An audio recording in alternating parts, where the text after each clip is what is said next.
চেরিকে মাল্টিভিটামিনের vaccine দিতে নিয়ে যাব, তাই আগেই ওকে পেট ভরে খাইয়ে নিচ্ছি।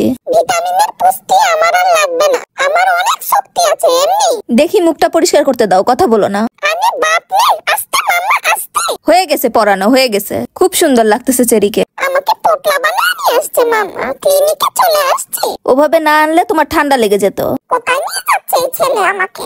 আমাকে দোস্ত কেন এভাবে? দোস্ত কেন? মাথার মধ্যে আবার কি পড়া দিছে? এত দোস্ত ছেলেগুলা আবার চিমটি দিচ্ছে আমার পাশার মধ্যে। মাম্মার কাছে বলে দেব, এই ছেলে তোমার নাম কি? তুমি আমার পাশার মধ্যে চিমটি দিলে কেন? বলো বলো।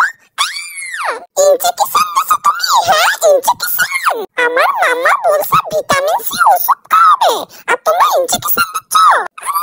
তোমার কাছে বিচার দিলাম। চেরিকে জেট পেট কেয়ার শনি রাখরায় নিয়ে এসেছি। আলহামদুলিল্লাহ তাদের সার্ভিস ভালোই ছিল।